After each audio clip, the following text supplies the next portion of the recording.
Terrorized rock and country music facts and trivia. Thank you for stopping by today. Hope you had a great Christmas. I really do. Right now, it's actually Christmas for me. It's Christmas Day while I'm doing this, so I'm going to kind of get through this and go back to the party.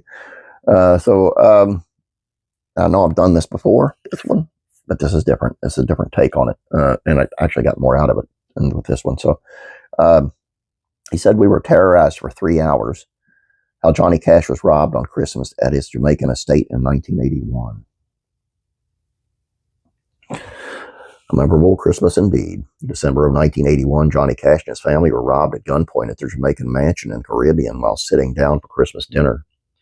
3 men broke into the Cinnamon Hill estate where Cash, along with June, their son John Carter Cash, who was 11, and a few other friends and family members were celebrating the holidays. Cash purchased the home in 1972 and used it to escape from the hustle and bustle in Nashville in his busy music career. In his book, Anchored in Love, John Carter recalled that the family were ordered to lie on the floor by 3 men carrying an axe, a knife, and a gun. They didn't lock their doors then and didn't have any private security on site either. One of the bandits said they were going to take us one at a time all around the house and to our rooms so we could give them all our money and valuables. We were completely at their mercy, not that they seemed to have any. One held a gun to the head of John Carter, telling him, "Say you will die if they do not give us $3 million. They looted the home for a few hours, though Johnny said he was never really that scared, only uneasy when the men held a gun to his young son's head.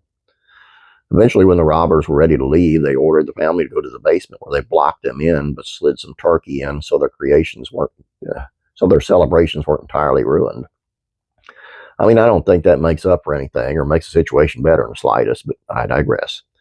In 1997 interview with Al Weasel for U.S. Weekly, Cash recalled that all 3 men died after being caught by the police not long after the robbery happened, though there are different stories as to specifically happened. We were sitting down in Christmas dinner and suddenly 3 robbers came in, one with a gun, one with a knife, one with a hatchet, told us to hit the floor. As it turns out, all 3 of those men are dead now.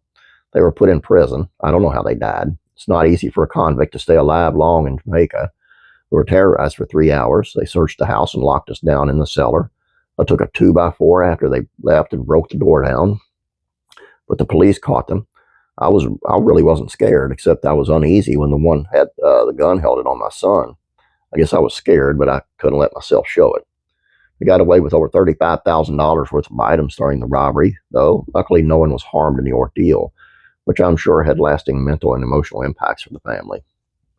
In fact, the Jamaican prime minister at the time was so upset about the robbery because he was afraid Cash would permanently leave the island and it would hurt their tourism. They hired a 24-hour armed security to watch after the house going forward.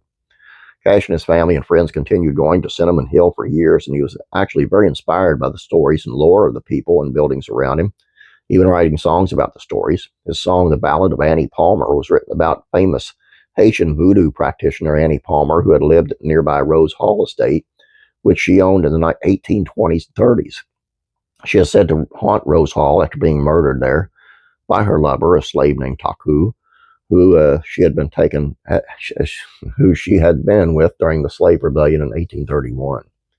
Cash was fascinated by the stories, introducing the songs as shows by saying, they tell tales about Annie and the slaves. There were about 5,000 on the plantation, 5,000 slaves.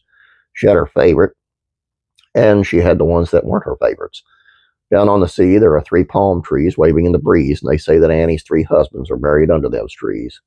Cinnamon Hill is now open to the public, and you can take tours of the home and see the beauty of Cash's beautiful vacation home in the Caribbean. The song takes on a whole new meaning now if you listen to it. So look it up on YouTube and take a listen to The Ballad of Annie Palmer. Sorry. And like I said, I know I've done this before, but I like the little extra, especially with the Annie Palmer thing. I'm always more into that. All I got for you guys, I'm doing this on Christmas Day, so I'm headed back out to get back to the celebration. I really hope you had a great Christmas. I do. Please subscribe if you have not yet. Please like this video. You guys have a great day. God bless you, and I'm praying for you.